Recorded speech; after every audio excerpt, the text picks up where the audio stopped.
terus memperhatikan kesejahteraan aparatur sipil negara dan pensiunan ASN dengan konsisten menaikkan gaji pokok setiap tahunnya.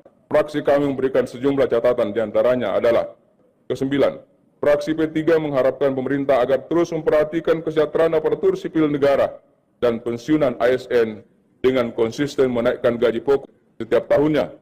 Hal ini penting agar gaji pokok ASN dan pensiunan tidak tergerus oleh inflasi. Kenaikan gaji pegawai negeri sipil atau ASN yang berpotensi meningkatkan laju inflasi secara nasional. Dalam hal ini, fraksi Partai Golkar meminta penjelasan lebih komprehensif dari pemerintah beserta stakeholder lainnya seperti Bank Indonesia dalam mencapai target tersebut. Untuk belanja pegawai, fraksi PKB meminta kepada pemerintah agar mengevaluasi sistem remunerasi pada kementerian lembaga karena masih belum efektif meminimalisir aksi korupsi dan sejenisnya. Keempat, fraksi Partai Demokrat mendorong alokasi anggaran serta jaminan kesejahteraan bagi anggota atau prajurit-prajurit TNI, Polri, para ASN dan non-PNS, dokter, dosen, guru, dan para pendidik yang merupakan garda terdepan dalam menjaga kedaulatan bangsa dan kunci peningkatan sumber daya manusia. Marilah kita tidak henti-hentinya memanjatkan puji syukur kehadirat Tuhan Maha Besar, Tuhan Maha Kuasa. Hanya kepadanya lah kita berdoa dan hanya kepadanya lah kita minta perlindungan. Kita bersyukur atas segala karunia yang diberikan kepada kita dan kepada bangsa kita. Pada hari ini kita melaksanakan upacara gelar pasukan operasional dan upacara kehormatan militer. Adalah suatu kehormatan bagi saya untuk bisa hadir di acara ini sebagai inspektur upacara. Pertama, saya mengucapkan terima kasih kepada Panglima TNI, seluruh pimpinan TNI dan Angkatan yang telah menyelenggarakan acara ini. Tentunya Menteri Pertahanan dan seluruh jajaran Kementerian Pertahanan dan semua kementerian yang mendukung. Saya juga mengucapkan terima kasih kepada Komandan Upacara dan seluruh peserta upacara. Dalam pemeriksaan pasukan, saya melihat disiplin, semangat yang menyala-nyala dari para prajurit yang hadir di sini.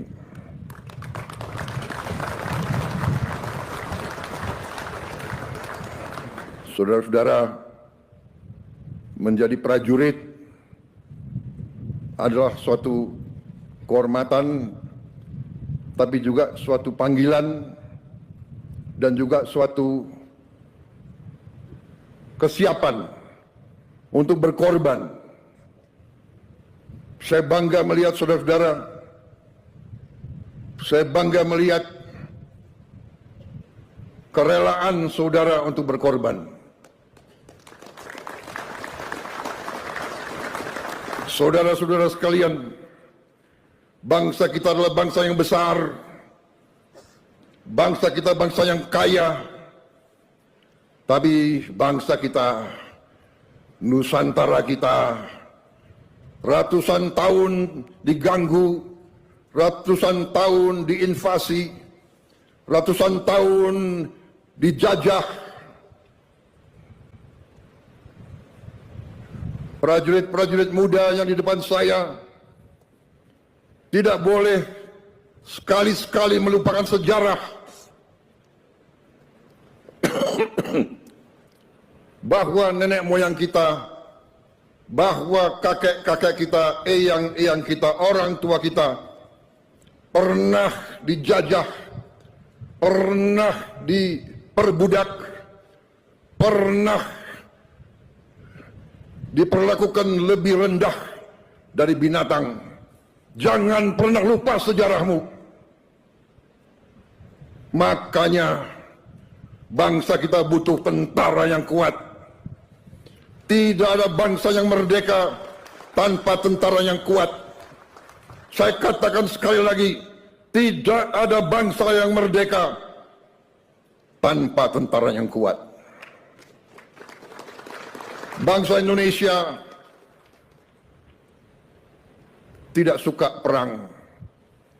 Bangsa Indonesia ingin damai, tapi bangsa Indonesia telah mengalami pengalaman pahit. Setiap kali kita mau bangkit, kita diganggu. Setiap kali kita mau mensejahterakan rakyat kita, kita diganggu. Kekayaan kita dirampok. Kita diadu domba di antara kita. Karena itu, saya, Presiden Republik Indonesia, yang telah disumpah untuk memegang teguh Undang-Undang Dasar, saya akan menjalankan tugas ini dengan penuh rasa tanggung jawab.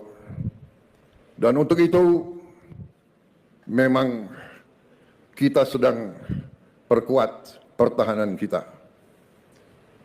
Kita harus mempertahankan wilayah kita. Kita harus mempertahankan kedaulatan kita.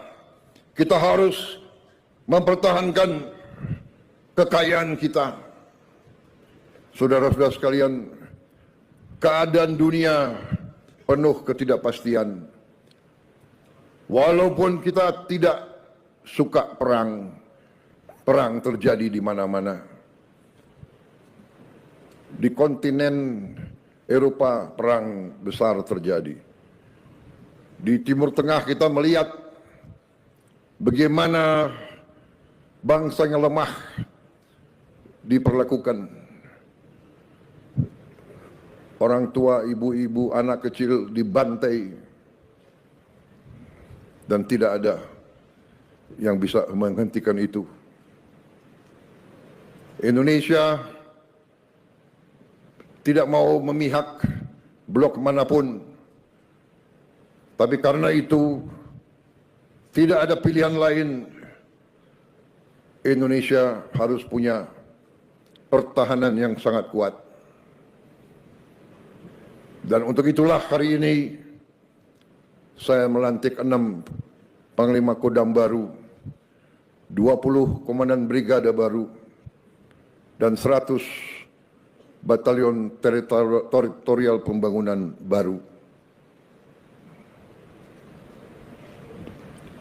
Saya telah melantik Panglima-Panglima, Komandan-Komandan Brigade, orang-orang yang dipilih. Saudara-saudara sebagai pemimpin harus memimpin dari depan. Panglima TNI, Panglima Pasukan TNI, Komandan-Komandan Brigade, Komandan-Komandan Batalion memimpin dari depan, memimpin di tengah-tengah pasukan, berada selalu di tempat yang paling berbahaya, berada selalu di tempat yang paling kritis. Tidak ada komandan pasukan yang memimpin dari belakang. Pemimpin dari depan. Pemimpin memberi contoh.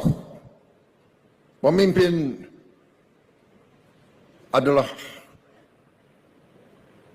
prajurit yang paling baik. Saya titip saudara-saudara sekalian, jaga pasukanmu sebaik-baiknya. Bina anak buahmu sebaik-baiknya. Anak buahmu adalah bagaikan anak kandungmu sendiri. Pimpin dengan baik, jaga mereka dengan baik, latih mereka dengan baik, latih mereka dengan keras, tapi tidak dengan kekejaman. Dan selalu ingat, kita adalah tentara rakyat. Kita lahir dari rakyat, Kita adalah anak kandung rakyat. Kita mengabdi untuk rakyat. Kita membela rakyat. Dan kita siap mati untuk rakyat kita, saudara-saudara sekalian. Itulah TNI. Hari ini di belakang saya banyak tokoh-tokoh yang memakai seragam. Mereka pakai seragam sebagai tanda mereka ingin terlibat, mereka ingin mempertaruhkan diri mereka bersama-sama seluruh rakyat Indonesia. Karena bangsa kita punya pertahanan yang kita namakan pertahanan rakyat semesta. Kita tidak mau berbuat selain membela bangsa Indonesia. Karena itu wawasan kita adalah wawasan pertahanan yang defensif. Ada yang mengatakan dalam perang defensif itu tidak bisa menang. Itu bacaan sejarah yang keliru. Kalau kita mempertahankan bangsa kita pertahankan tiap kampung, tiap dukuh, tiap lembah, tiap bukit, tiap gunung, tiap kecamatan, tiap kabupaten, tiap provinsi, tiap jengkal tanah kita pertahankan. Seluruh bangsa Indonesia pertahankan. Saudara-saudara, kita tidak bisa ditaklukkan. Dan bagi kita tidak ada masalah. Daripada dijajah kembali, lebih baik kita mati, saudara-saudara sekalian.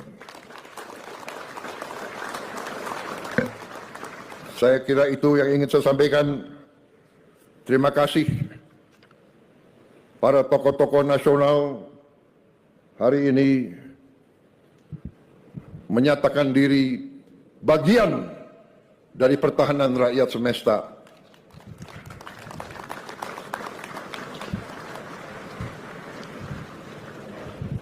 Banyak negara mungkin merasa lebih kuat dari kita, tapi semangat kita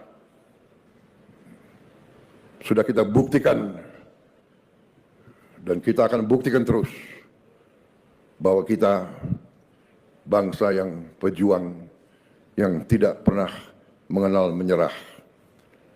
Sekali lagi para prajurit, saya bangga melihat saudara-saudara. Terima kasih semangatmu. Ini yang saya inginkan, seorang Letnan Jenderal mimpin dari depan, menjadi komandan upacara. Terima kasih. Kadohut RI dari Presiden untuk guru, insentif guru non-ASN, bantuan subsidi upah BSU bagi pendidik non-formal, dan bantuan afirmasi kualifikasi S1 D4 untuk guru, merupakan bukti nyata dan komitmen pemerintah dalam mewujudkan Asta Cita keempat, yaitu memperkuat pembangunan sumber daya manusia Indonesia melalui peningkatan kualifikasi, kompetensi, dan kesejahteraan guru. Untuk mengetahui bagaimana manfaat ini dirasakan oleh para guru, mari kita saksikan tayangan berikut. Negara hanya bisa makmur manakala pendidikan negara itu berhasil. Dan kunci keberhasilan bagi pendidikan adalah para guru.